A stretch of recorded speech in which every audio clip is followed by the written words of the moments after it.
Que vamos a estudiar ahora es esto, un video que apareció el 20 de marzo ahora, hace 3 días, el Hijo del Dios Viviente de Infonom, es un grupo de hermanos adventistas, e invitaron a nuestro hermano Daniel Cúcaro. Entonces vamos a ver los conceptos que se vierten aquí y vamos a analizarlo y vamos a ir parando el video para analizar concepto tras concepto.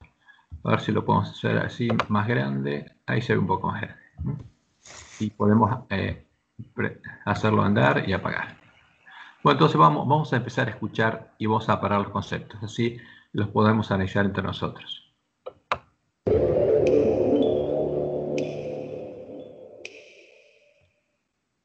¿Qué tal amigos? Bienvenidos a un nuevo video. Nuevamente nos encontramos hoy con el licenciado Daniel Cúcaro, nuestro hermano. Va a estar compartiendo algunos comentarios, algunos pensamientos sobre un tema, probablemente uno de los temas más olvidados, ¿no?, del cristianismo. En Mateo capítulo 16, Jesús se le acerca a su discípulo y le pregunta, ¿no?, ¿quién dicen los hombres que es el Hijo del Hombre?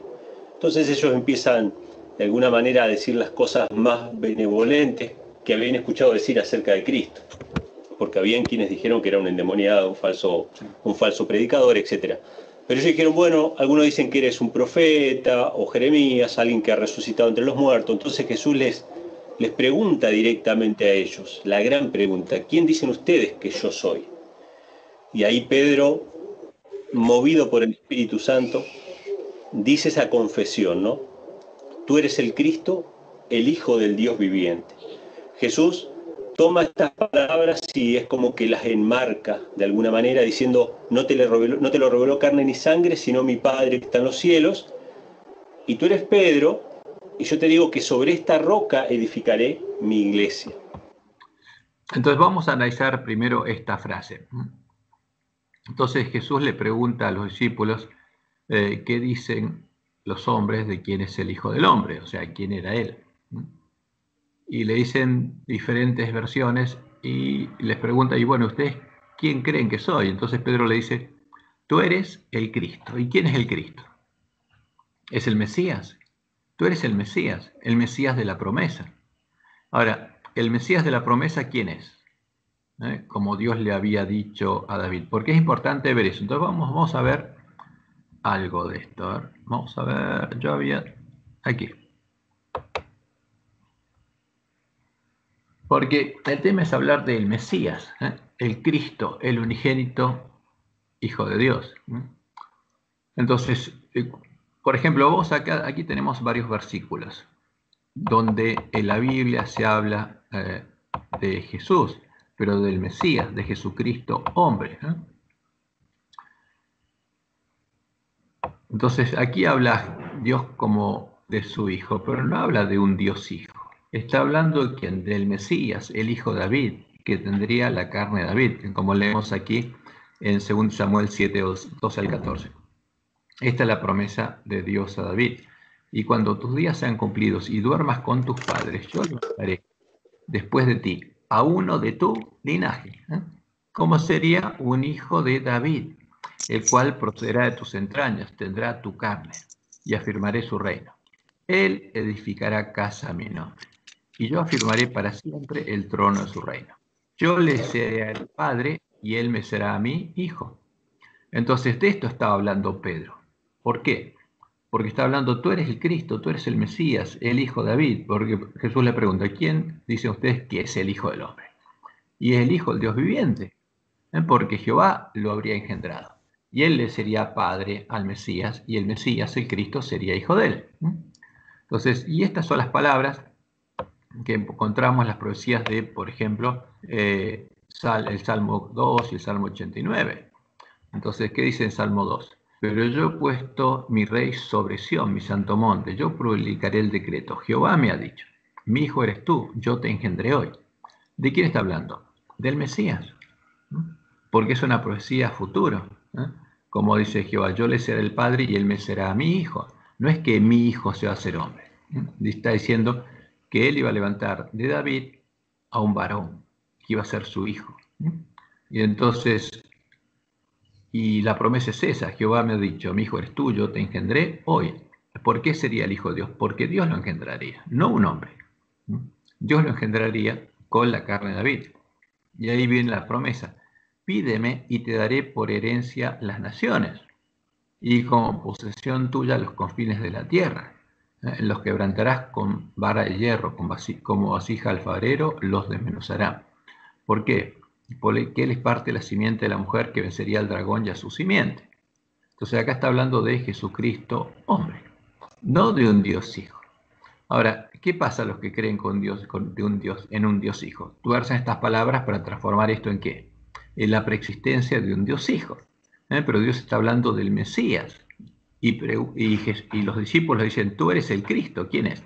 El Mesías, el hijo de David, el hijo del Dios viviente. Y el Salmo 89, 29 dice, Él me clamará, mi Padre eres tú, mi Dios y la roca de mi salvación. Ahora, ¿quién le clamaría? El Mesías. Yo también le pondré por primogénito, fíjense, porque sería el primogénito entre muchos hermanos, no el primogénito entre muchos dioses, el primogénito entre muchos hijos de Dios, el más excelso de los reyes de la tierra. Y como dice Pablo en Romanos 8, 28 al 29, y sabemos que a los que aman a Dios todas las cosas les ayudan a bien. Esto es, a los que conforme a su propósito son llamados, porque a los que antes conoció, también los predestinó para que fuesen hechos conforme a la imagen de su Hijo. Por eso sería el primogénito, porque vería linaje, como dice la profecía. Tendría hermanos, vería el fruto de la aflicción de su alma y quedaría satisfecho. Para que él sea el primogénito entre muchos hermanos, como dice la profecía. Entonces está hablando de quién? De Jesucristo hombre y sus hermanos, ¿no? Los hijos de Dios que nacerían de Dios, pero Jesús sería el primogénito hijo de Dios. Entonces, de eso está hablando Pedro. Cristian, perdona un ratito ahí, ¿no? Cuando habla Sí, ¿los sí. predestinó a quién? ¿A los que vamos a entender esta profecía? A todo el que quiera, porque Dios nos llama a todos. Ajá. Porque a todos nos predestinó para ser hechos conforme a la imagen de su Hijo, para que sea el primogénito entre muchos hermanos. Entonces, O cuando sea, Jesús murió, si nosotros encontramos la puerta angosta, es porque Jehová ya nos predestinó, ¿o no? ¿O no, estoy equivocada? no, la predestinación se refiere a otra cosa. O sea, Ah, cuando Dios cargó en Jesús el pecado de todos nosotros, a todos los hombres, los que se salvan y los que no se van a salvar, los predestinó para que fuesen hechos conforme a la imagen de su Hijo. Y por eso ok. todos los Ahora nombres están escritos en el libro de la vida. está No es bien, que hay algún entendí. nombre y otros no, todos, todos. Por eso cargó el pecado de todos nosotros. Por eso no hay ningún hombre que esté predestinado a la perdición. Es su elección. Todos estamos predestinados para salvación. Nuestros nombres están en el libro de la vida. Dios pagó por todos nosotros y justamente nos predestinó para nacer de Él. Ahora nosotros elegimos. Cuando Jesús ya pagó por nosotros, somos libres de elegir. Antes no podíamos elegir, ahora podemos elegir. Ser hijos de Dios y recibir el sello de Dios, o ser hijos de Satanás y recibir la marca de la bestia. Eso es la elección que todos los hombres van a hacer en el tiempo de la última generación. Claro. Entonces, ese es el tema. Entonces, de esto está hablando Pedro. Por eso es importante entenderlo, entender todo el concepto, cuál es el Evangelio. No estaba hablando de un Dios hijo que estuviera en el cielo, porque Jehová dice que él no conoce a ninguno. Por ejemplo, vamos a ver algunos versículos de lo que dice acá. Por ejemplo, estos que dicen Deuteronomio, el cántico de Moisés el Cordero. Jehová solo le guió y con él no hubo Dios extraño, cuando está hablando de cuando llevó a Israel de Egipto a Canaán. Y en el versículo 39 nos dice, ved ahora que yo soy y no hay dioses conmigo. Ahora, si hubiera alguien que fuera como él, con él, tuviera un hijo, y tendría un Dios hijo al lado, pero él dice que no.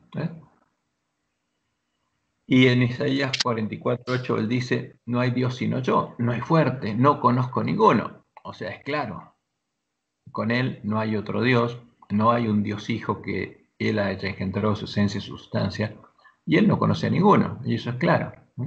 Él no tiene un padre, ni tiene un hijo, ni tiene un compañero, no conoce a otro que sea fuerte como él. Entonces, por eso, cuando uno pone toda la palabra de Dios línea sobre línea, es claro lo que Dios dice. Pero el que cree otra cosa, cree ver en los versículos donde Dios habla del Mesías, del Cristo, a un Dios hijo, porque eso se lo metió en la cabeza. Entonces hay que mostrarle todas las cosas que Dios dijo para que entienda que esos versículos no hablan de un Dios hijo. Están hablando de quién? Del Mesías y de sus hermanos. Pero sus hermanos no son dioses. Son hombres que nacen de Dios y llegan a tener la ley de Dios escrita en la mente y el corazón como Jesús. Ese es el tema. Entonces volvemos aquí. Entonces vamos a ver lo que piensan nuestros hermanos. Yo sé que siempre hemos dicho, y está correcto decir que cuando él dice sobre esta roca, se refiere a sí mismo. Así, claro. Pero también a la confesión de Pedro, lo que Pedro dijo sobre él mismo, es decir, que Cristo era el Hijo de Dios. De hecho, esto se convirtió en una profesión de fe cuando el etíope se encuentra con Felipe y le dice, acá hay agua, ¿qué impide que yo sea bautizado?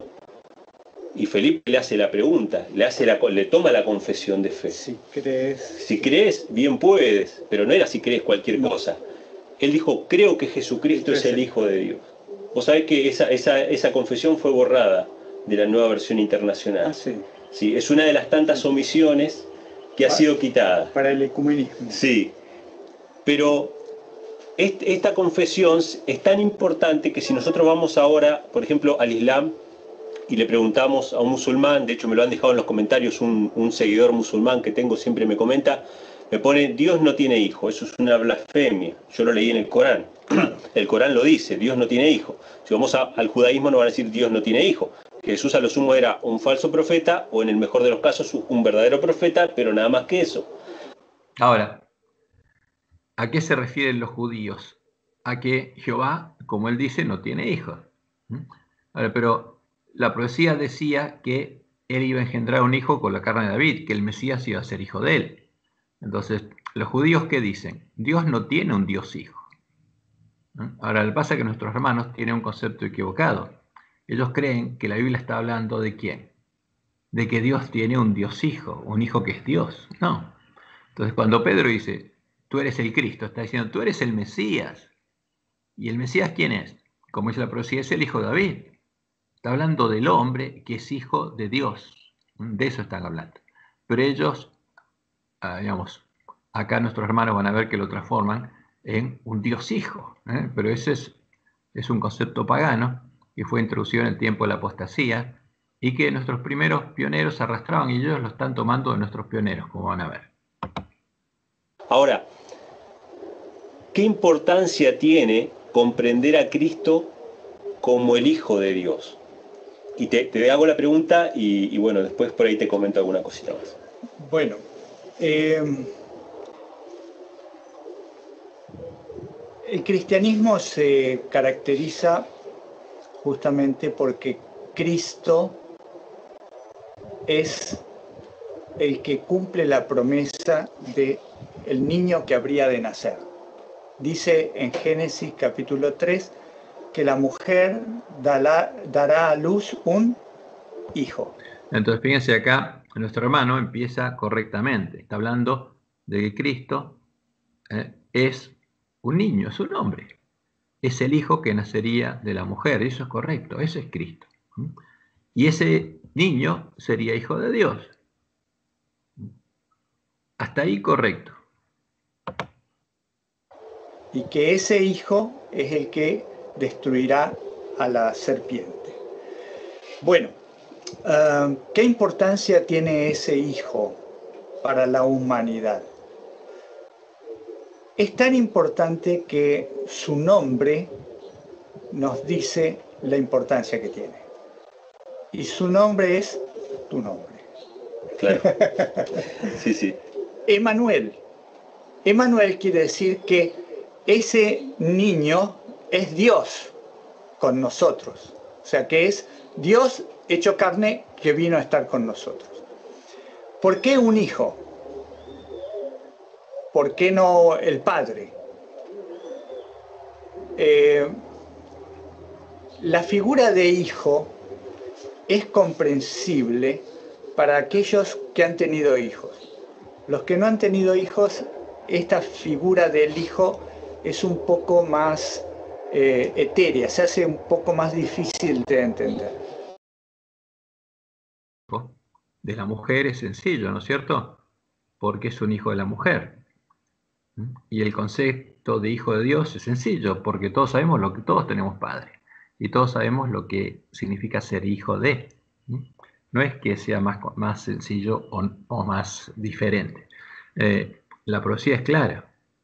Ahora, este niño que iban a ser es Dios mismo con nosotros. Ahora, ¿qué Dios? Y ahí viene el tema, ahí viene el problema. O sea, antes de hacerse hombre, ¿quién era Jesús? ¿Quién es Jesús? ¿Cuál es su nombre? Y la profecía es clara, es Dios. ¿Pero qué Dios? Entonces ahí tenemos que ir a ver cuál es el Dios verdadero. ¿De qué está hablando? De Jehová. Entonces ahí viene la diferencia entre a quién conocemos y a quién adoramos. O sea, ¿quién es Jehová? ¿Es una persona? ¿Son dos? ¿Son tres?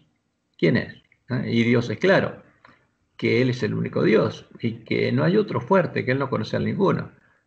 Por eso Él dice, no hay fuerte sino yo. Y cuando anuncia que dice que ese niño sería el Dios fuerte, el Padre eterno, está diciendo claramente que ese niño, ¿quién es? Es Jehová hecho hombre. Eso es claro y sencillo. El nombre Jesús significa Jehová salva. O sea, ese niño, el primogénito de muchos hermanos, sería Dios mismo, porque Dios mismo se haría hombre. ¿Para qué? Para redimirnos. Y bueno, ese es el tema, ese es lo hermoso del plan de redención, porque hay un solo Dios, como dice Pablo, y Dios mismo se haría hombre. 1 Timoteo 3:16. ¿Y cuál es ese Dios que se hizo hombre? Jehová. Por eso Isaías 9:6 dice que Él era el Dios fuerte, el Padre eterno. Él sería el príncipe de paz. No hay otro. Ahora, cuando nosotros mezclamos las ideas que tenían los pioneros o lo que creen los que creen una Trinidad, y entonces hay confusión en la mente de las personas. Pero si vamos a la palabra de Dios, todo es muy claro. Vamos a ver lo que siguen diciendo nuestros hermanos. Cuando uno tiene un hijo o tiene varios hijos, como es mi caso que tengo 4, uno se ve reflejado en ese hijo. En muchas actitudes de ese hijo uno ve nuestras propias actitudes. No son clones nuestros, no son exactamente iguales, pero uno ve algunas cosas que nosotros vivimos en nuestra niñez, las ve reflejadas en los hijos otra vez, ¿no? Porque son parte nuestra. En el caso de Jesús, que Jesús le dice a sus discípulos, cuando los discípulos le preguntan, le dice, muéstranos al Padre y con eso nos basta, Jesús se desilusiona porque les dice, tanto tiempo estuve con ustedes y no me identifican con mi Padre, o sea, no me parezco en nada a mi Padre. Jesús no le dice eso. Le dice, el que me ha visto a mí, ha visto al Padre. Él está diciendo, yo soy. No es que si me ven a mí me van a identificar con mi Padre porque soy un hijo del Padre. No. Está diciendo claramente cuál es su identidad. Yo soy. Yo soy el alfa y el omega, el principio y el fin, el primero y el último. Yo soy. Yo soy el padre de David, soy la raíz de David y soy el hijo de David. Soy las dos cosas. Eso es lo que dice Jesús. Porque no hay otro Dios. Él como Dios no tiene padre. Él es el creador. Y el creador es Jehová.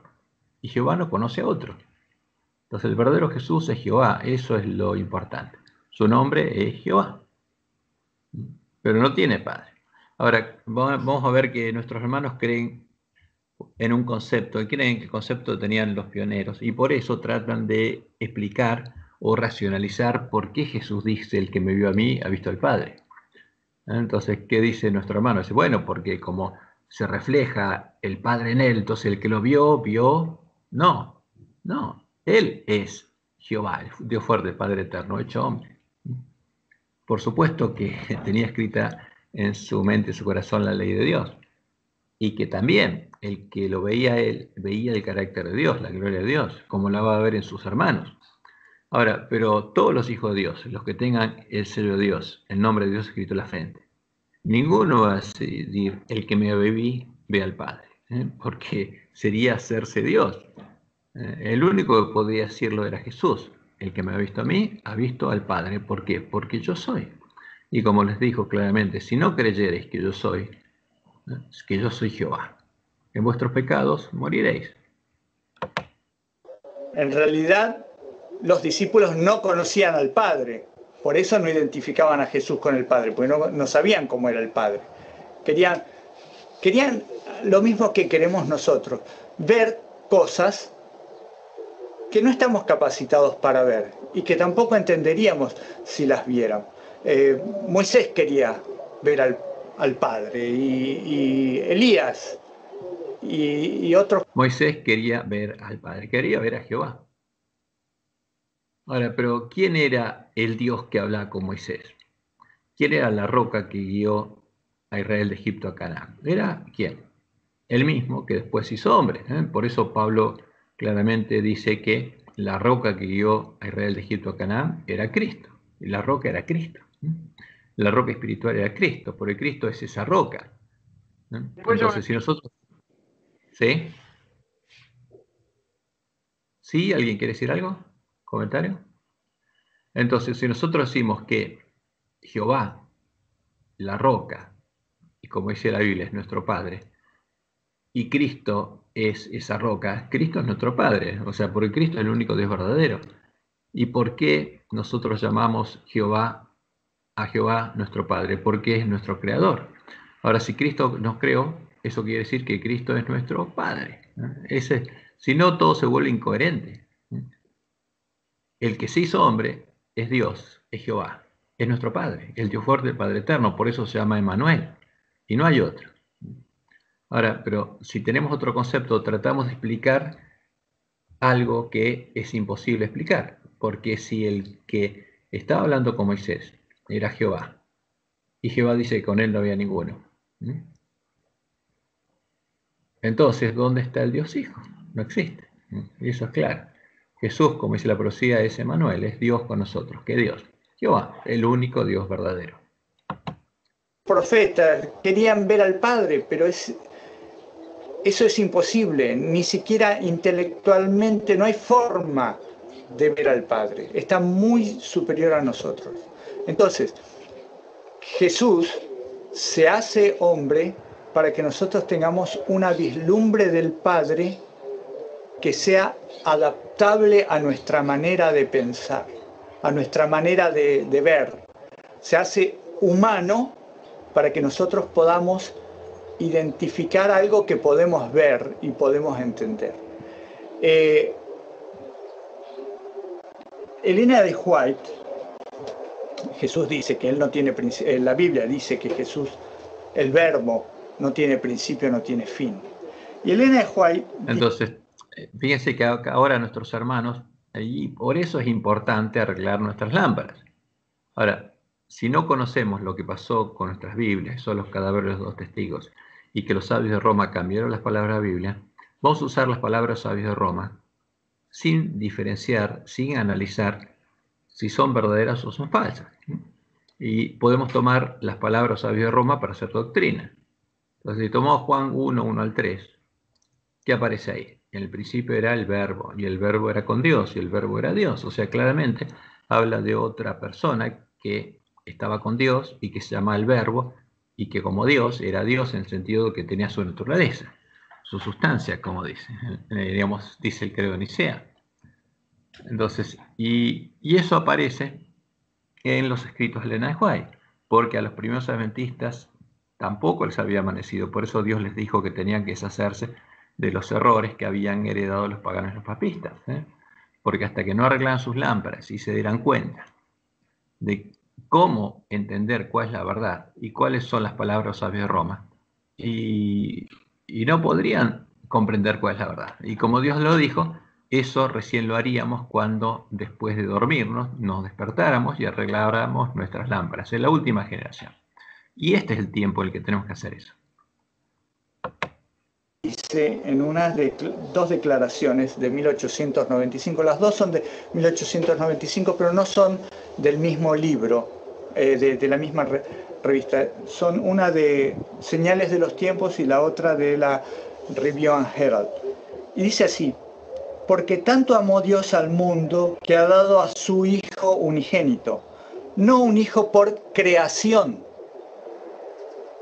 como fueron los ángeles, no un hijo por adopción, como lo es el pecador perdonado, sino un hijo engendrado, en la imagen expresa de la persona del Padre y en toda la brillantez de su majestad y su gloria. Esa es una de las citas. Y la palabra que destaca aquí es engendrado. En la otra cita... Entonces, fíjense, nosotros podemos tomar esa cita y la podemos, digamos, interpretar de diferentes modos. Pero si lo interpretamos de acuerdo a la Biblia, ¿qué dice la Biblia? Que Jesús no fue engendrado por hombres, sino por Dios. Y como dice el Salmo capítulo 2, Jehová me ha dicho, mi hijo eres tú, yo te engendré hoy. ¿Quién lo engendró? Dios. Ahora, ¿pero cómo lo engendró? Como un hombre, como el hijo de David. El problema es que cuando los hermanos empiezan a decir, lo engendró como un Dios, y van a ver que es el concepto que tienen nuestros hermanos. La de Review and Herald dice: el Padre Eterno, el inmutable, dio a su Hijo unigénito, engendrado, arrancado de su seno, al que fue hecho a la imagen expresa de su persona, y lo envió a la tierra para revelar cuánto amaba a la humanidad. En estas dos citas, la palabra engendrado es clave. ¿Qué es algo que es engendrado? No es algo que fue hecho de afuera, sino que salió de adentro. ¿Cuál es la imagen que nosotros nos da Dios en la creación de algo engendrado? Bien, todo lo que Dios creó fue hecho de afuera.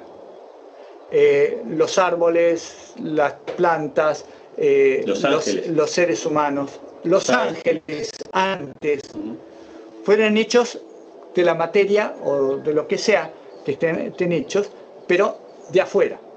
En el caso del ser humano, Dios hizo a Adán del polvo de la tierra, pero a Eva la hizo de adentro de Adán.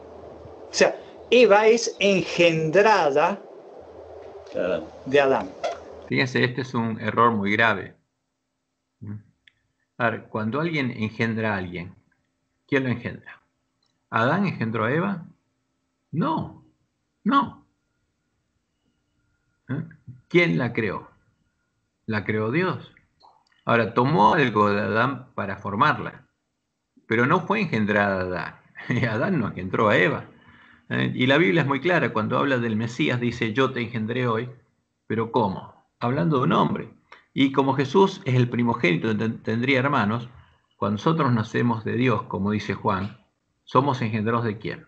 De Dios. Ahora, si somos engendrados de Dios, y eso es importante entenderlo, vamos al capítulo 1 de Juan.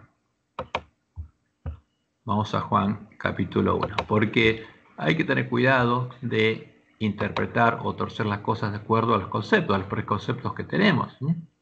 Vamos a Juan capítulo 1, versículo 10. Entonces, hablando de Jesús, ¿qué dice Juan? En el mundo estaba y el mundo por él fue hecho. ¿Qué está diciendo? Que Jesús es el creador. ¿Y quién hizo en 6 días los cielos y la tierra? Jehová. Está diciendo que Jesús es Jehová. ¿Y qué es Jehová? El único Jehová. El que en Isaías dice, no hay otro fuerte como yo, no conozco a ninguno, porque yo voy a redimirlos, yo soy el Salvador de ustedes. En el mundo estaba y el mundo por él fue hecho.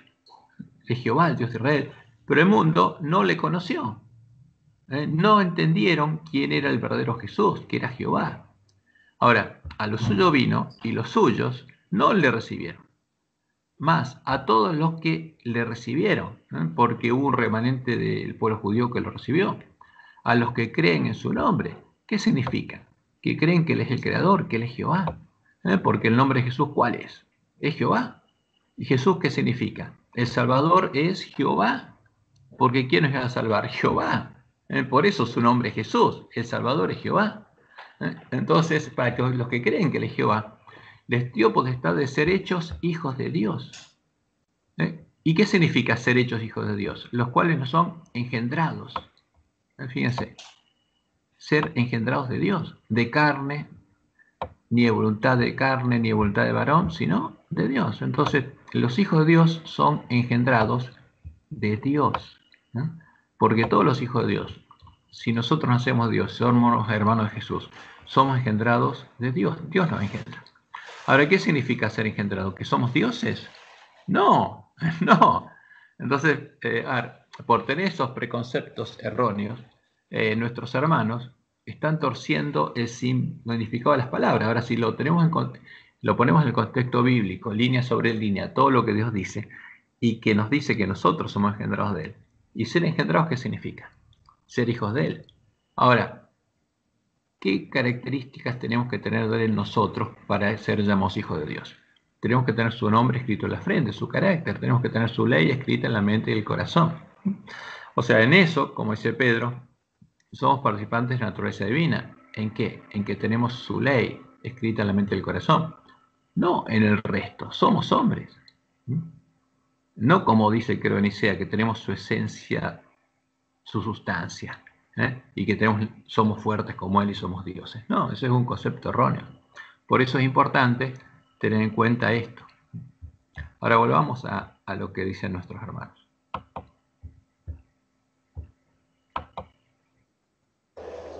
No es un clon de Adán, es engendrada, sale de adentro de Adán. No fue tomada de la tierra. Adán fue tomado de la tierra. Eva no fue tomada de la tierra. Eva es tomada de adentro de Adán. Por eso Dios dice, vamos a hacer al hombre a nuestra imagen y semejanza. Como nosotros somos, así va a ser el hombre.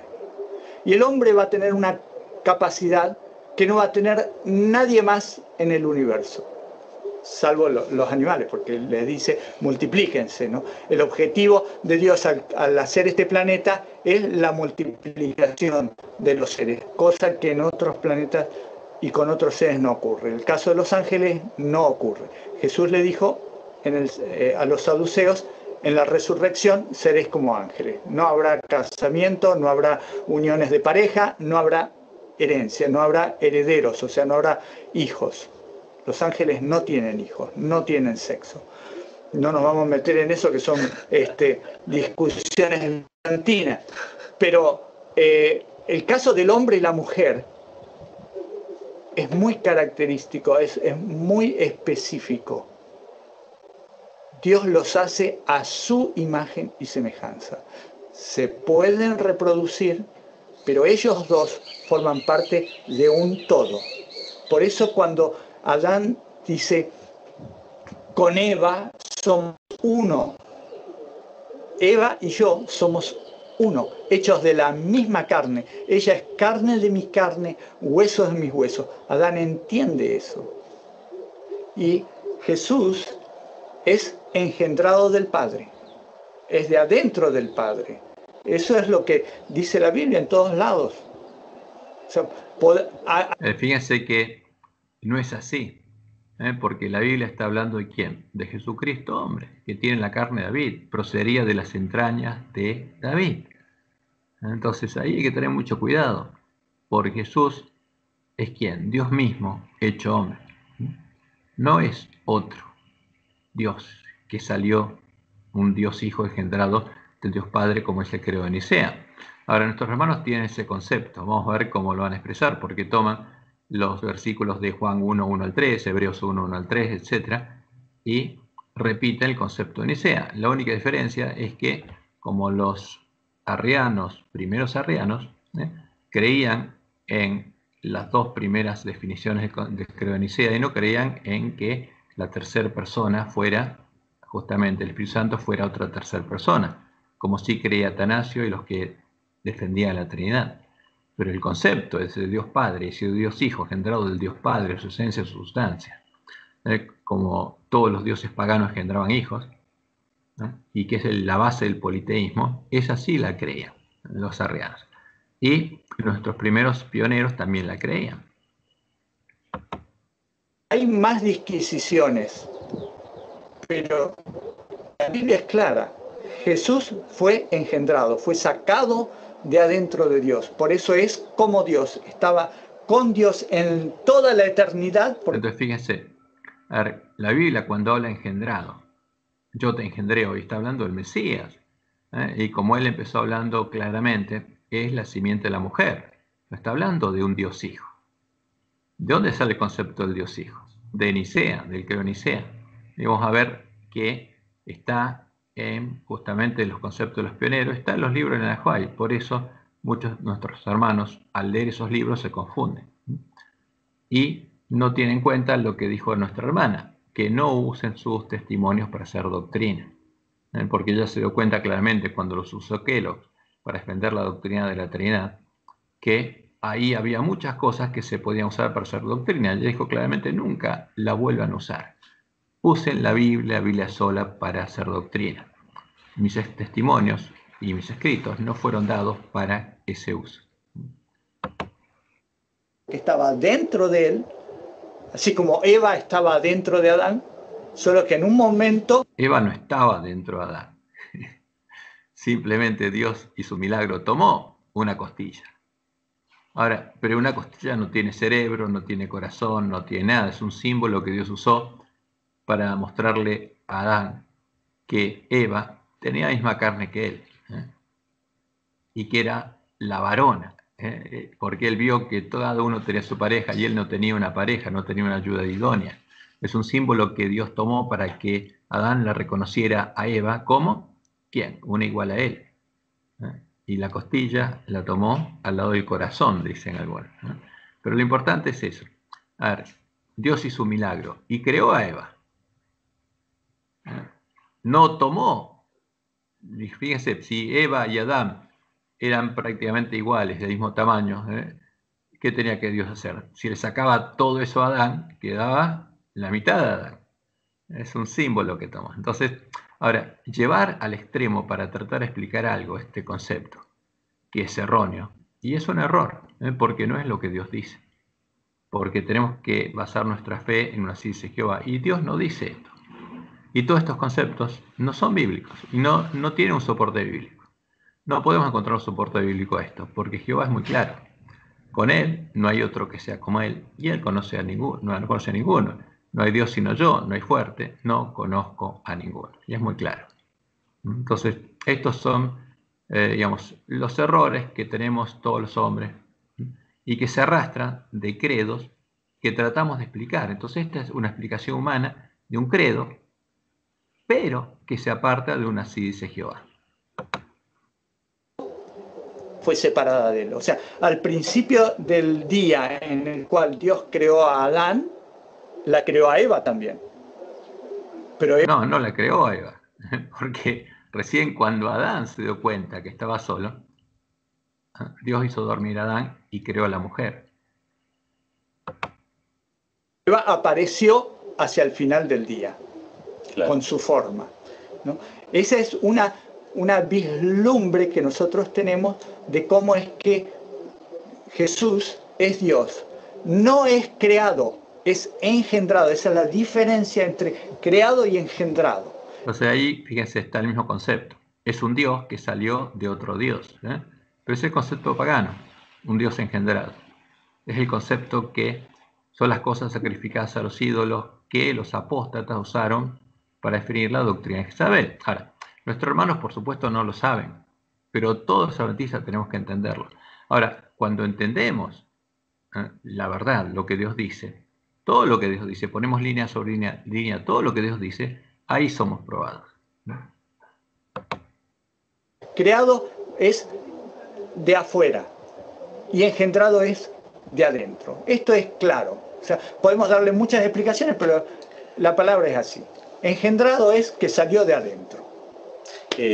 Esta, como decíamos al principio, es la confesión de fe de Pedro, después fue confesión de otros que aceptaron el Evangelio, y obviamente esa confesión nunca fue gratuita, ¿no? Creo que no hay nada que odie más a Satanás que la confesión de que Jesús es el Hijo de Dios, al punto de que todas las tentaciones de Satanás a Cristo fueron así.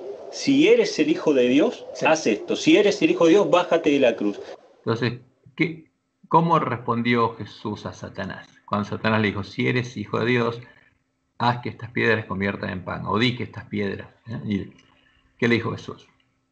No solo de pan vivirá el hombre, dijo, soy hombre, le dijo a Satanás. Y a partir de Satanás nunca más le dijo, si eres Dios.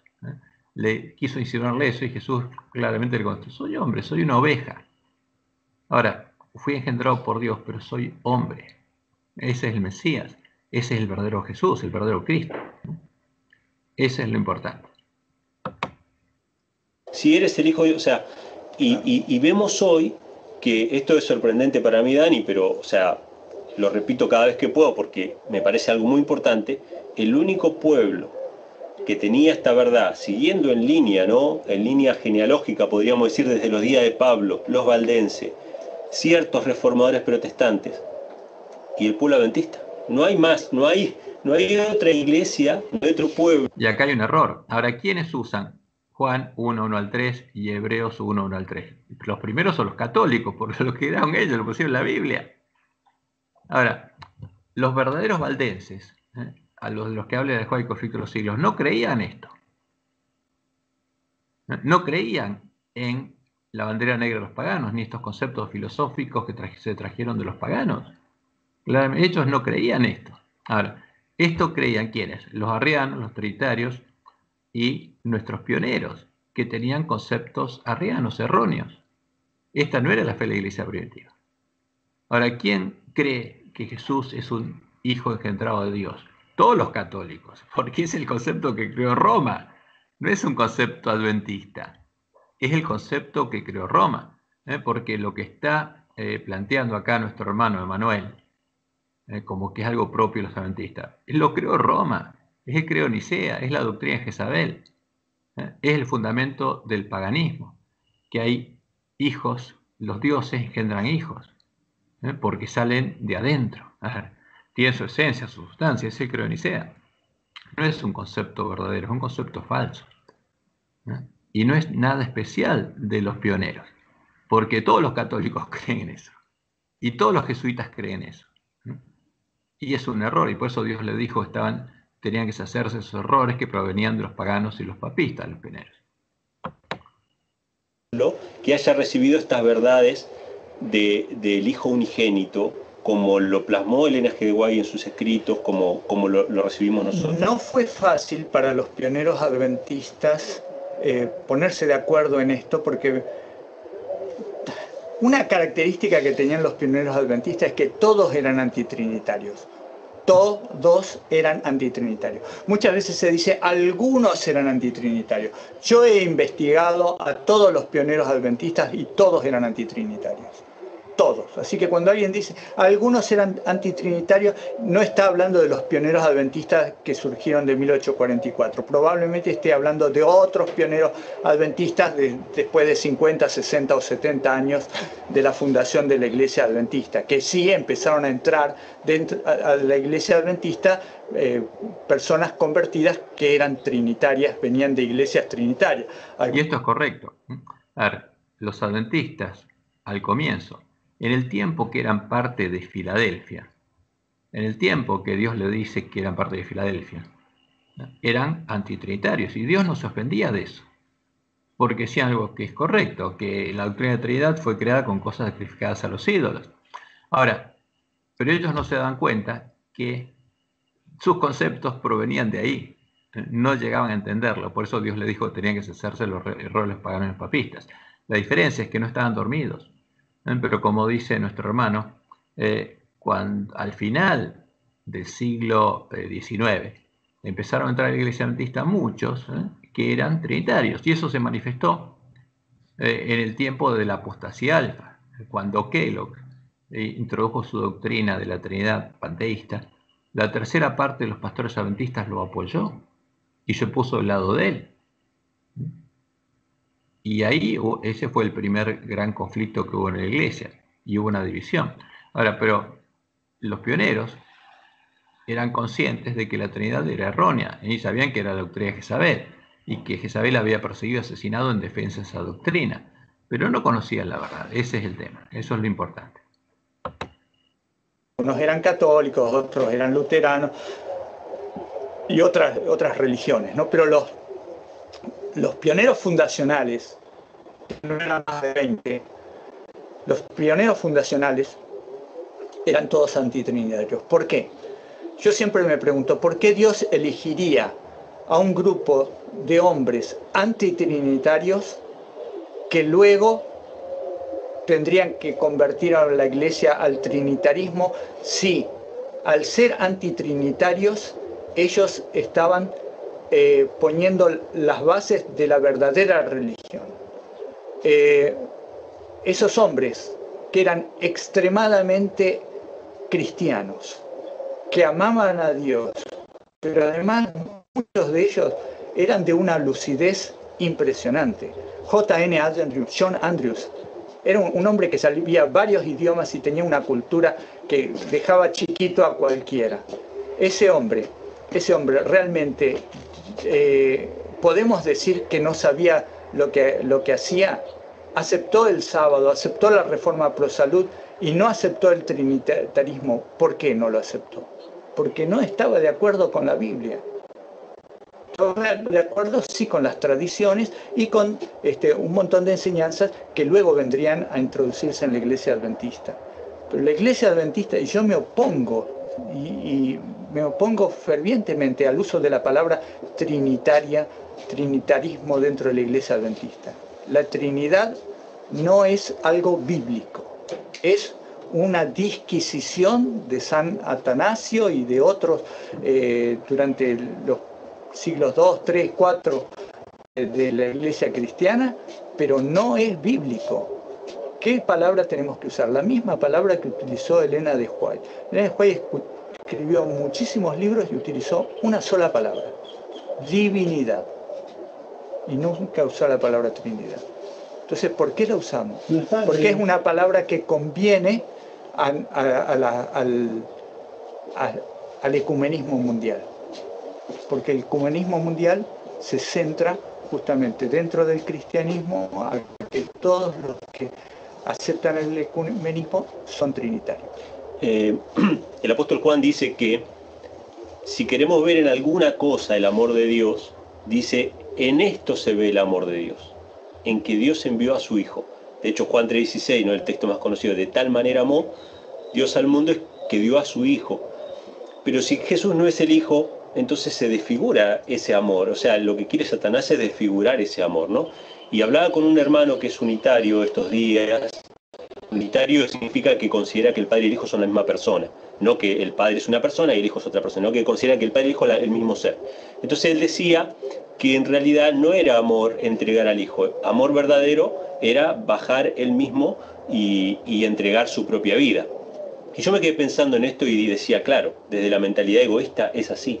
Desde la mentalidad egoísta, yo, o sea, si tuviera que sacrificar algo, tendría que sacrificar mi vida, ¿no? Porque si yo mandara a mi hijo, como soy egoísta, digo, claro, que sufra mi hijo, yo no estoy sacrificando nada. Pero esa es la mentalidad egoísta.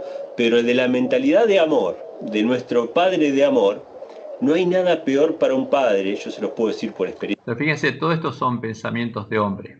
Lo importante es lo que dice la palabra de Dios. Fíjense, todo esto son razonamientos de hombres que no tienen sentido ni fundamento, ¿no?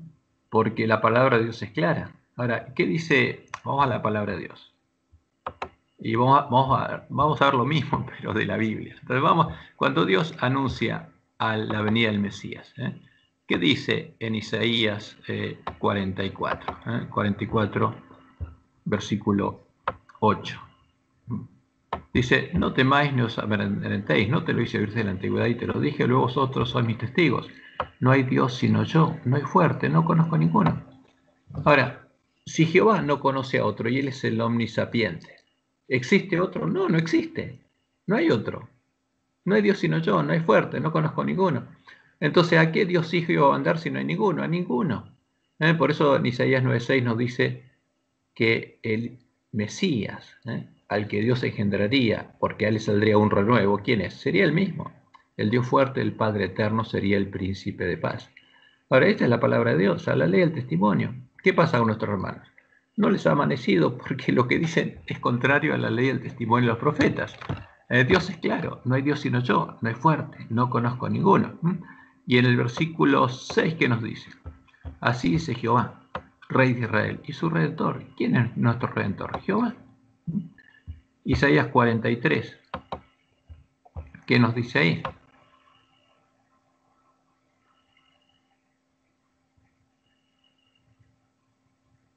Versículo 10. Vosotros no sois mis testigos, dice Jehová, y mi siervo que yo escogí, para que me conozcáis y creáis y entendáis que yo mismo soy. Yo soy. ¿Quién? El Mesías está diciendo. Antes de mí no fue formado Dios ni lo será después de mí.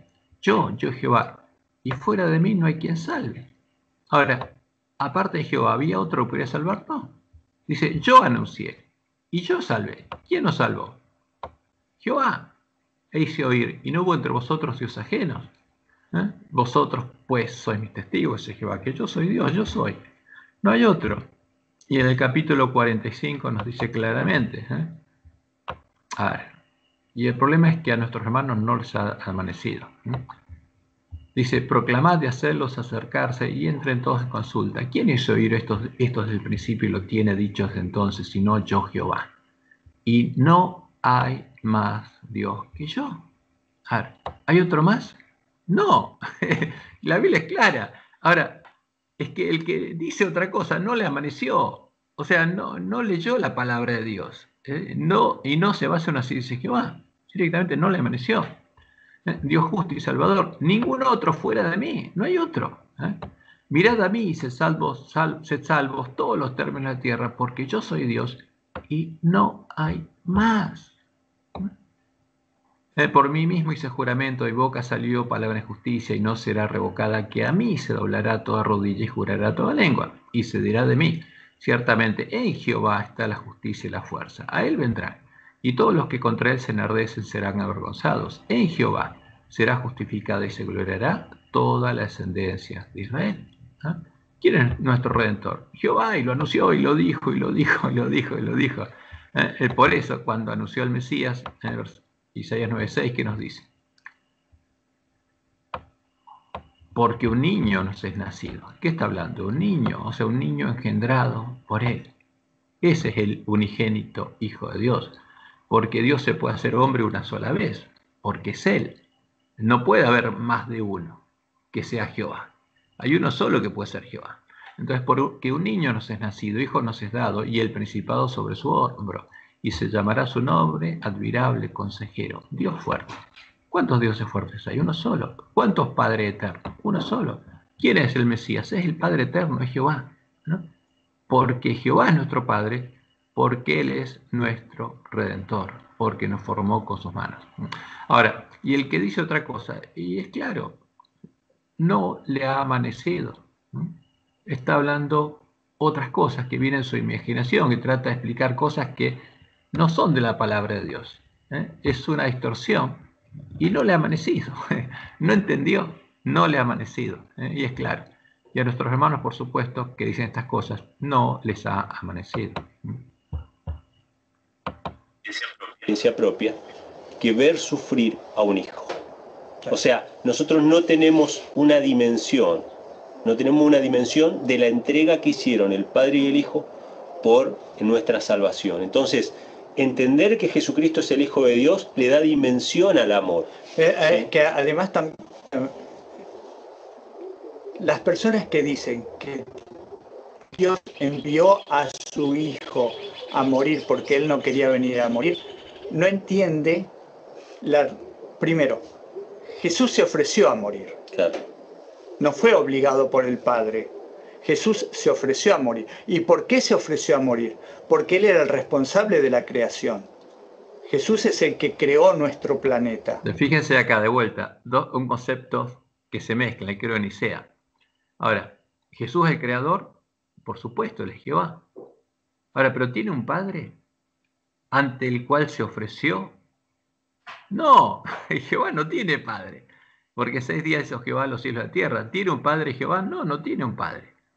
Por supuesto que Jesús es el creador, Él es Jehová. ¿Pero tiene un Padre? No, no. Entonces, de vuelta, nuestros hermanos tienen un concepto errado, que ¿de dónde viene? Porque ellos creen que lo que creían los pioneros es la verdad. y los pioneros estaban llenos de errores. Y Él es el responsable de la creación. Como responsable de la creación, cuando la creación le da vuelta a la cara y sigue detrás de Satanás, Jesús dice, los quiero salvar. Por supuesto, eso es lo que dijo ¿quién? El Creador, Jehová. Pero fue antes de la Y- del mundo. ¿Y para qué lo hizo Jehová? ¿Para salvar a quién? A sus hijos. Porque es nuestro Padre. Jehová es nuestro Padre por nuestro Creador. Ahora, ¿Jehová, nuestro Padre, tiene a su vez un Padre? No, no. Es un concepto erróneo, es pagano. Porque son mi hechura, yo los hice. Entonces le dice al Padre, voy a ir a Entonces, la... fíjense, nuestro Padre le dice a su Padre. Nuestro Creador, que es nuestro Padre, le dice a su Padre. Pero no tiene lógica. Entonces, ¿cuál es el problema acá? Que nuestros hermanos no pusieron línea sobre línea todas las palabras de la Biblia. Entonces vamos a Éxodo capítulo 20.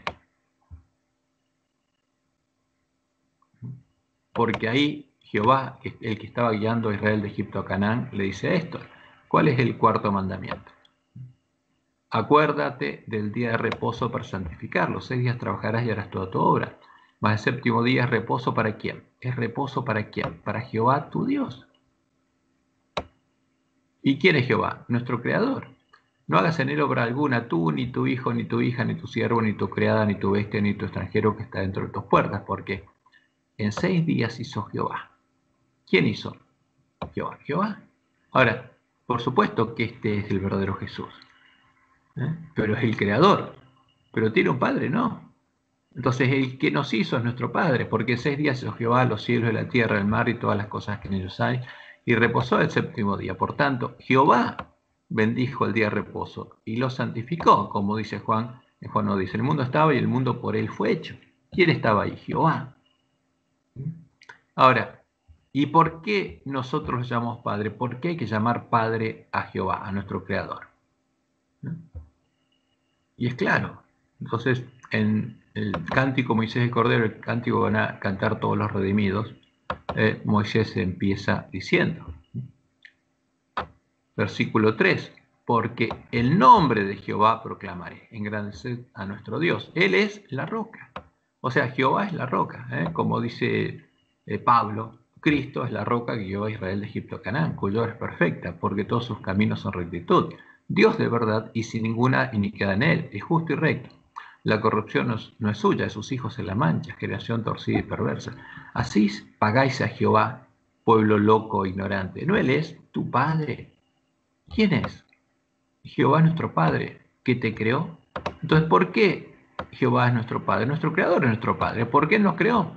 Ahora, si Jesús nos creó, Él es nuestro Padre. Porque Él es Jehová y por eso lo llamamos Padre nuestro. Porque es Padre nuestro. Ahora, Jehová, nuestro Padre, ¿tiene un Padre? No, no, no, de ningún modo. Él no conoce a alguno. No hay otro que sea como Él. Él no salió de otro que tuviera su naturaleza. Entonces, fíjense que cuando uno pone línea sobre línea todo lo que dice la ley, los salmos y los profetas. Ahora, si alguien no se sujeta a eso, es porque no le amaneció. Y este es el problema de los adventistas, ¿sabes? Y por supuesto, Satanás estaba buscando que no entendiéramos la profecía del Apocalipsis para que no arregláramos nuestras lámparas. Pero Dios dijo, bienaventurado el que lee, el que oye y guarda. Y lo que tiene que guardar el pueblo adventista está en el capítulo 10 y 11. Ahí se nos dice que tenemos que arreglar nuestras lámparas. Tenemos que estudiar los cadáveres de los 2 testigos hasta que los 2 testigos vuelvan a la vida y ya no estén muertos. Y ahí esos testigos nos van a guiar hacia la cima del monte Sión, hasta el cielo. Ese es el tema. Ahora, cuando uno lee la palabra de Dios es clara. Cuando pone línea sobre línea, todo lo que Dios dice es claro. Entonces, y el que no dice conforme a esto es porque no le amaneció. Y así de sencillo. Tierra al dar mi vida para salvarlos a ellos. Y Dios acepta ese pedido, porque Dios podría haberle dicho, no, no vaya. Pero no le fue fácil, dice la sierva del No Señor. fue fácil. Pero 3 veces tuvo que pedir Cristo. Por supuesto. ¿Y cómo va a ser Entonces, fácil? ¿dónde dice la Biblia esto? No está en la Biblia. ¿De dónde lo sacaron nuestros hermanos? De lo que escribió Jaime White y que está registrado en el comienzo de Historia de la Redención, está en Primeros Escritos, está en Patriarcas y Profetas, etc. Ahora, ¿de dónde está ese concepto? Fíjense, vamos a verlo, vamos a ir acá, porque es importante ver de dónde sacamos y entender justamente que si no hacemos lo que Dios nos dijo por medio de Elena, porque le permitió a ella darse cuenta de que en sus escritos había muchos errores, ¿no? Que por supuesto ella creía que era la verdad, aunque no lo había escrito ella. Vamos a ver, vamos a Historia de la Redención, por ejemplo. ¿Cómo empieza Historia de la Redención? Dice una concisa presentación del conflicto de los siglos extraída de los primeros escritos de Elena G. de White. Ahora, ¿y cómo empieza diciendo? La caída de Lucifer primero. En el cielo, antes de su rebelión, Lucifer era un ángel honrado y excelso, cuyo honor seguía al del amado Hijo de Dios. ¿Qué quiere decir? Que antes de la rebelión y antes de la creación del mundo, en el cielo había un Dios Padre que tenía un hijo, un Dios Hijo. Ahora, ¿pero cómo es esto? Si Jehová dice que él no conoce a ninguno. ¿Qué quiere decir esto? Que esto es antibíblico. ¿Qué quiere decir? Que al que escribió esto no le había amanecido. ¿Quién escribió esto? Jaime White, no fue Elena. Ahora, ¿le había amanecido o no? ¿De dónde se había sacado esto Jaime White? Y Andrews y los primeros adventistas. Lo habían sacado de un libro que había escrito John Milton, donde habían leído eso y creían que esa historia era verdadera. Y ese es el problema. Ahora, pero esto no viene de la Biblia. No es una así dice Jehová. Y es contrario a la ley de Dios, a la ley, los salmos y los profetas. Entonces Lucifer era un ángel honrado y excelso, cuyo honor seguía del amado Hijo de Dios. Y lo que vemos en la Biblia es que los ángeles no son honrados por los otros ángeles. No es que había una jerarquía, una pirámide de honor. Eso no existe en el cielo. Solo se adora a Dios. Entonces cuando uno va a Apocalipsis y cuando ve lo que a Juan se le es revelado por Gabriel, y Gabriel termina justamente esa revelación y Juan se postra ante él para adorarlo. ¿Y qué le dice Gabriel? No lo hagas, soy consiervo tuyo. Ahora, en el cielo, Gabriel, que es un arcángel que ocupa el lugar que ocupaba Lucifer, ¿qué le dice? Soy consiervo tuyo. Nadie me honra, ni en el cielo, ni entre ustedes me tienen que honrar. Soy consiervo de ustedes, no tengo un honor superior al de ustedes. Ahora, cuidado, en el cielo no existe ese tipo de estructura de adoración ni de orden. Esto es un error. Entonces, y ahora viene un montón de conceptos, pero esto es fantasía que surgió en la mente de John Milton, inspirada no por Dios, y que llegó a nuestros hermanos, lo leyeron, pensaban que era verdad. Ahora, fíjense cómo sigue el próximo párrafo. El Creador convocó a las huestes celestiales para conferir especial honra a su Hijo en presencia de todos los ángeles. ¿Por qué? Supuestamente, si en un momento determinado le confiere honra, antes no la tenía. Este estaba sentado en el trono con el Padre, con la multitud celestial de santos ángeles reunidas a su alrededor. Entonces, el Padre hizo saber algo que antes los ángeles no sabían, que había ordenado que Cristo, su Hijo, fuera igual a él. Entonces, hubo un momento donde a Cristo se lo hizo igual a quién. Fíjense, pero Cristo es el Mesías, pero el Mesías no existía. Entonces está tomando los conceptos bíblicos del Mesías, que sería engendrado con la carne de David, para suponer que el Cristo existía en el cielo, el Mesías existía en el cielo. Y que en el cielo hubo un momento en que fue honrado y que antes no era honrado. Y por supuesto que esto es totalmente antibíblico. Ahora, si Cristo, fíjense, si hubiera en el cielo un Dios Hijo que había sido el creador de los ángeles, por supuesto los ángeles lo habrían honrado eternamente, pues sabrían que él sería su creador. Pero llega un momento en que el Padre, que era honrado, hizo que su Hijo también sea honrado. Entonces, a partir de ese momento, todos los ángeles, como dice acá abajo, se inclinaron ante él para reconocer su supremacía, gran autoridad y derecho de gobernar. Y también con ellos se inclinó ¿quién? Lucifer. Ahora, ¿Pero qué había creído Lucifer? Dice acá. Lucifer creyó que él era favorito en el cielo entre los ángeles. O sea, más que Jesús, supuestamente. Ahora, ¿qué quiere decir esto? Que Jesús era otro ángel como él y fue ensalzado. Y por eso algunos hablan que Jesús era un ángel. Y bueno, pero ahora, esto es lo que toman nuestros hermanos. Este es el relato. Entonces, cuando hablan de lo que pasó en la caída, están hablando de esto. Entonces, cuando el hombre cayó, supuestamente en el cielo hubo un concilio para determinar el plan de redención. Pero el plan de redención había sido creado desde antes de la fundación del mundo, mucho antes. La tentación y la caída, vamos a ver lo que es historia de redención.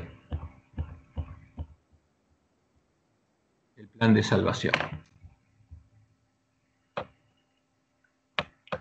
El cielo se llenó de pesar cuando todos se dieron cuenta de que el hombre estaba perdido y que el mundo creado por Dios se llenaría de mortales condenados a la miseria, la enfermedad y la muerte, y que no había vía de escape para el ofensor.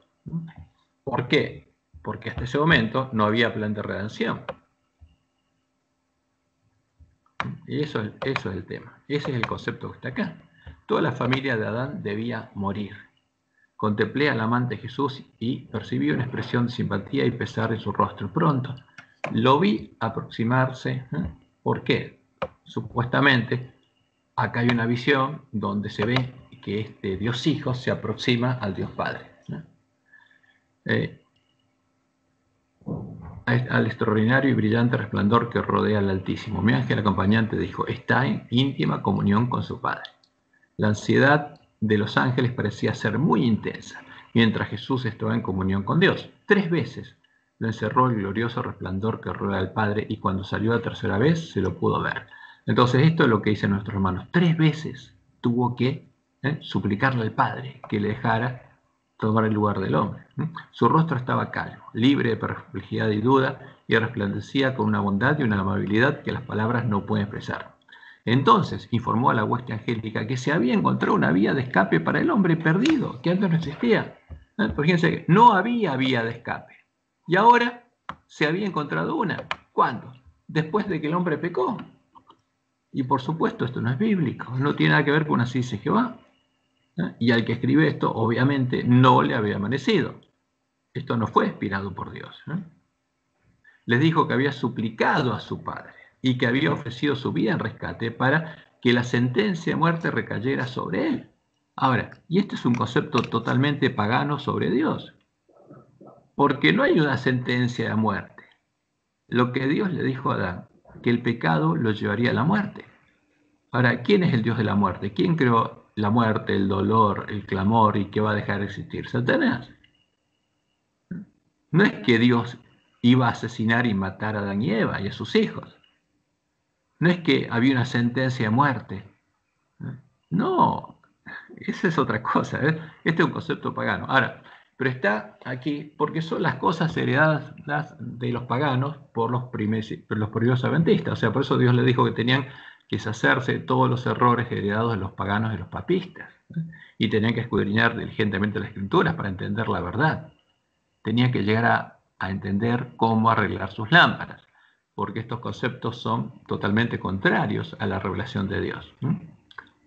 Y esto no es bíblico, es antibíblico. Y es claro, a la ley y al testimonio. Si no dijeron conforme a esto es porque no les ha amanecido. Ahora, esos son los conceptos que tienen nuestros hermanos. ¿Por qué? Porque los leyeron ahí y creen que eso fue revelado por Dios. Y no fue así. Son errores que Jaime White, Andrews, Urias Smith, los hermanos de la Conexión Cristiana, habían heredado de los paganos y los papistas, y especialmente al leer los libros de John Milton. Ahora veamos cómo siguen nuestros hermanos. Eso. El peligro que corría Jesús en este planeta, nosotros ni lo podemos entender. Entonces, ¿cómo va a ser fácil eso? No, de ninguna manera. Jesús viene por voluntad propia, por amor. Por eso Jesús dice que en Él, en su nombre, hay salvación.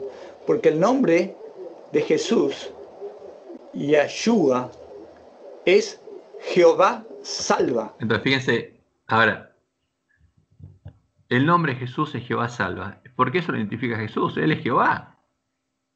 Por eso hay salvación en nombre de él. Porque el que cree que Jesucristo es Jehová el Señor, como dice Pablo, justamente, Romanos 10, porque esa es la creencia de la iglesia primitiva. Porque esta es la fe que creemos y predicamos, dice. Que si creyeres que Jesucristo es Jehová el Señor y confesares con tu boca que Jesús, que Dios levantó a los muertos, serás salvo. Porque todo aquel que invocar el nombre de Jehová será salvo. Y lo dice claramente ahí.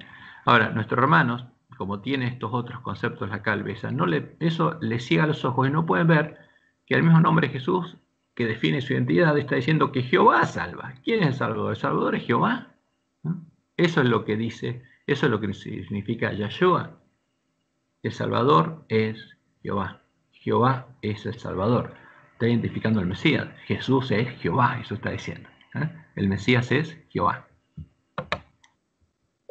Por eso en el nombre de él hay salvación. Porque su nombre dice Jehová salva.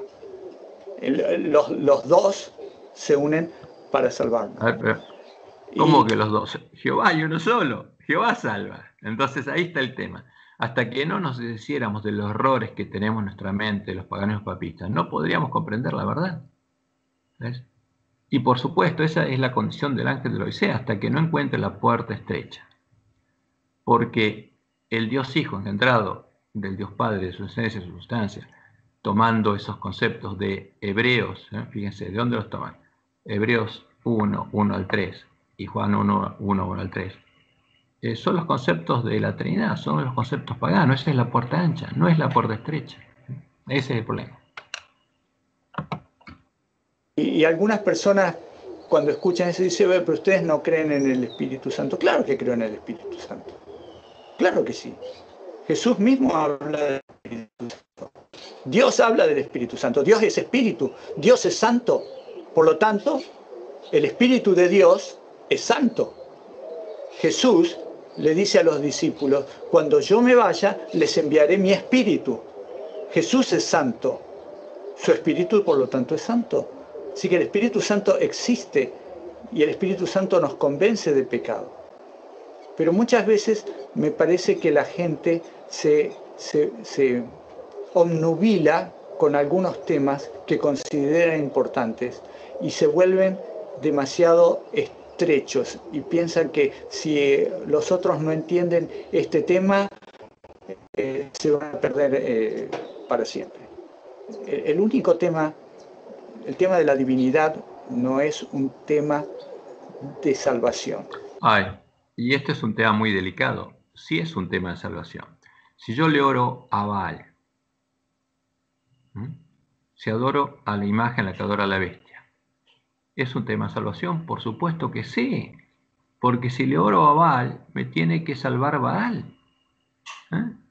Por eso Jesús dijo, y fue claro, esta es la vida eterna, que te conozca a ti, el único Dios verdadero, y a Jesucristo a quien has enviado, o sea, conocer al verdadero Padre, al verdadero Hijo, al Mesías, no al Dios Hijo, sino a Jehová, y a el verdadero Jesús, a la puerta estrecha, es la vida eterna.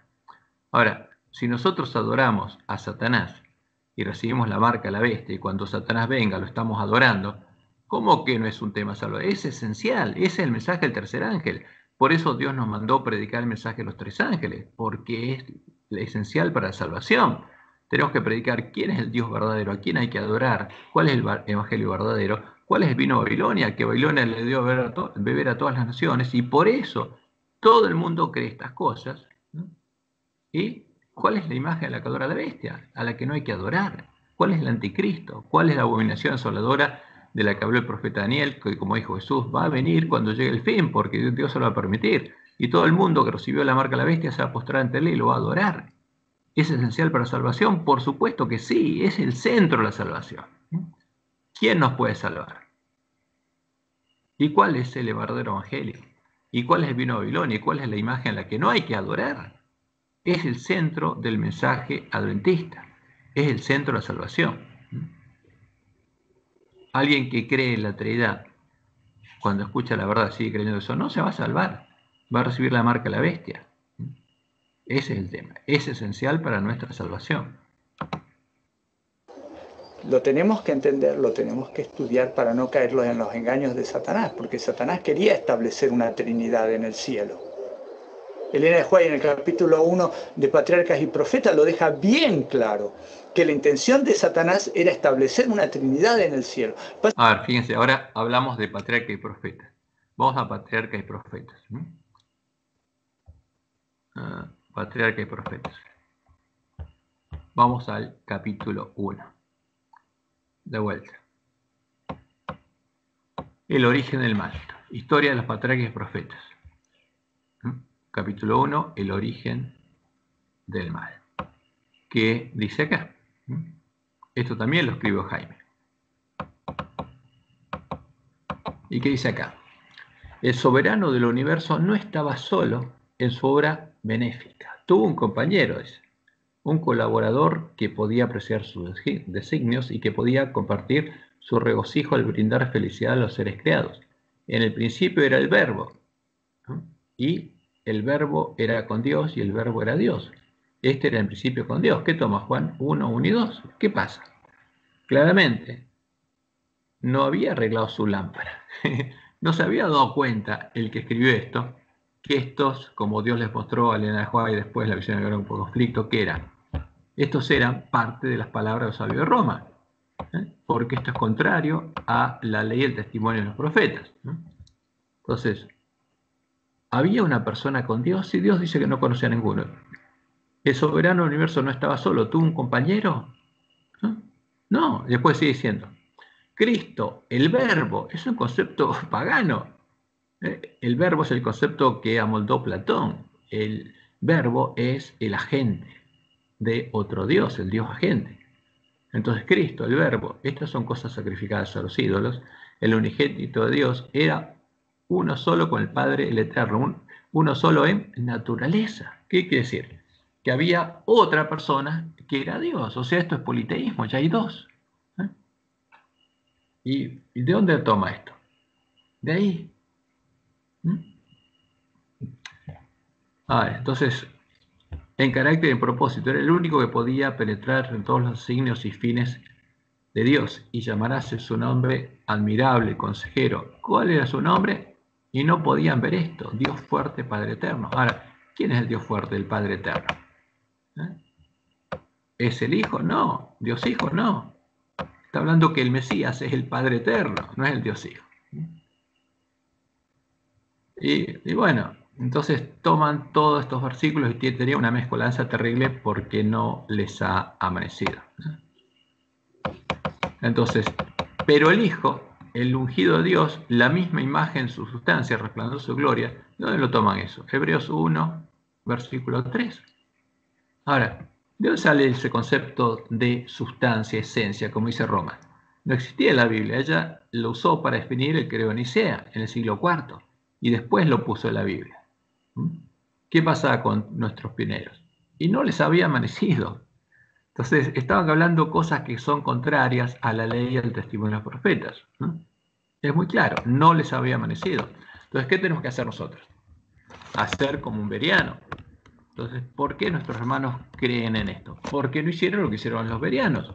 Cuando venía Pablo a predicarles, ¿qué tomaban ellos? La ley, los salmos, los profetas, las escrituras del Antiguo Testamento, y probaban a ver si lo que les predicaban era verdadero o no.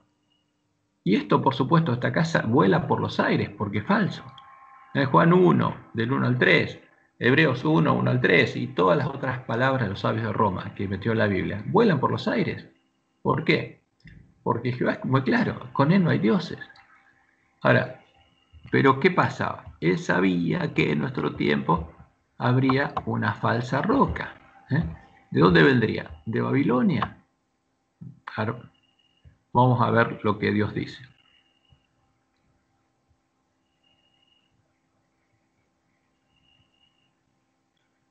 Deuteronomios 32, 31, porque acá es una profecía que habla de nuestro tiempo.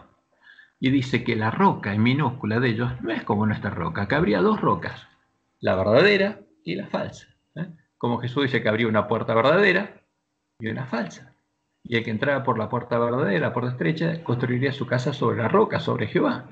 Y en cambio el que entrara por la puerta ancha, construiría su casa sobre la falsa roca, que no es una roca, porque son dioses. Vamos a ver cómo Dios lo anunció. Y aún nuestros enemigos son de ellos jueces, porque la vid de Sodoma es la vid de ellos. Ahora, en el que cree en la falsa roca, ¿qué quiere decir? ¿Por qué cree en la falsa roca? Porque está tomando el vino de Babilonia. ¿No? Fíjense, porque de la gran ciudad que se llama Sodoma, Babilonia, Egipto, porque la vid de Sodoma es la vid de ellos. Y de los campos de Gomorra, las uvas de ellos son uvas ponzoñosas, racimos muy amargos tienen. Veneno de serpientes es su vino. Ahora, ¿y este vino cuál es? El vino de Babilonia. Entonces el que cree en la falsa roca es porque tomó el vino de Babilonia y ponzoña cruel de áspides. Y por eso Dios dice que esta es una profecía. No tengo yo esto guardado conmigo, sellado en mis tesoros. Mía es la venganza y la retribución, a su tiempo su pie resbalará, porque el día de su aflicción se está cercano y lo que les está preparado se apresura. Porque dice, Jehová juzgará a su pueblo. Ahora, ¿cuándo juzgaría a su pueblo? Ezequiel 9, cuando probaría y sellaría a su pueblo. Está hablando de la última generación, está hablando de nosotros. Está hablando del pueblo adventista séptimo día. Cuando llegara el día del procesamiento del pueblo adventista, tendríamos una falsa roca. Esta es la profecía. Y por amor de sus siervos se arrepentirá, cuando viere que la fuerza pereció y que no queda ni siervo ni libre, cuando todos estuviéramos dormidos y la condición del ángel de la Odisea. Y dirá, ¿dónde están sus dioses? Ahora, ¿por qué estas falsas rocas serían dioses? ¿Dónde están sus dioses? La roca en minúscula en que se refugiaban, ¿dónde están los dioses de la Trinidad? Que comían la grosura de sus sacrificios y bebían el vino de sus libaciones. Levántense, que os ayuden y os defiendan. Ahora, y estos dioses pueden ser 2 o 3 o los que quieran, pero son dioses. Ved ahora, dice Jehová, que yo soy y no hay dioses conmigo. O sea, la roca es Jehová y es una sola persona y con él no hay dioses. Yo hago morir y yo hago vivir, yo hiero y yo sano y no hay quien pueda librar de mi mano. Ahora, este es el cántico que cantarán todos los redimidos, los que lleguen a adorar, escuchen el mensaje del primer ángel, el llamado a adorar a Jehová, y adoren al único Dios verdadero, el único que puede salvar. Por eso es esencial predicar ese mensaje en todo el mundo, y esa es la misión del pueblo adventista.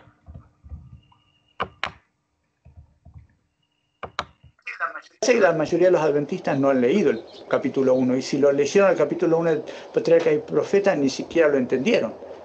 Ahí... Y esto es una gran verdad, porque si leemos el capítulo 1 del Patriarca y Profeta y hacemos lo que Dios nos dice a la ley de testimonio, no estaríamos muchos adventistas, no habríamos por mucho tiempo creído esas cosas. Pero ¿qué tenemos que hacer? Abrir los ojos y leerlas y entender que ese es un error, que a nuestros hermanos no les había amanecido. Dice, definidamente, el objetivo de Satanás era desplazar a Cristo, o por lo menos estar en el mismo nivel de Cristo. Que no entendió Satanás es que él sí era un ser creado, y Jesús no. Jesús era un ser engendrado y Satanás creado. Por lo tanto, no podía haber el mismo nivel. Él quería que estuvieran los tres en el mismo nivel. Dios Padre, Dios Hijo y Satanás. Los tres en el mismo nivel. Lean ese capítulo, es fundamental para entender todo esto. Pero ese capítulo, fíjense, no es fundamental para entenderlo. Ahora, los que leen ese capítulo dicen, bueno, estaba Dios Padre, Dios Hijo, y falta uno más, y el tercero el Dios Espíritu Santo. Satanás es el Espíritu Santo de ellos. No, cuidado. Porque en el cielo no había un Dios Padre y un Dios Hijo. No existía el Dios Hijo, solo existía Jehová, que es nuestro Padre. Pero cuando se llama Dios Padre, porque es Dios Padre del Dios Hijo, porque lo engendró, y es el concepto pagano que viene en Nicea. Y nuestros hermanos tienen que sacarse esos errores, porque tienen que llegar a conocer cuál es la verdad, y la única forma es arreglando nuestras lámparas y quedándonos con un así dice Jehová. Nunca olviden que la salvación viene por medio de la sangre de Jesús y que nosotros dependemos de esa creencia. ¿Por qué en esa creencia? Porque creyendo eso nosotros podemos humillarnos, reconocer nuestros pecados y encontrar la salvación. la salvación que es gratis, la salvación que nos da Dios, la salvación que costó tanto, tanto que nosotros pasaremos toda la eternidad tratando de entender por qué Jesús decidió venir a sufrir acá, poner en riesgo todo el universo para salvarnos.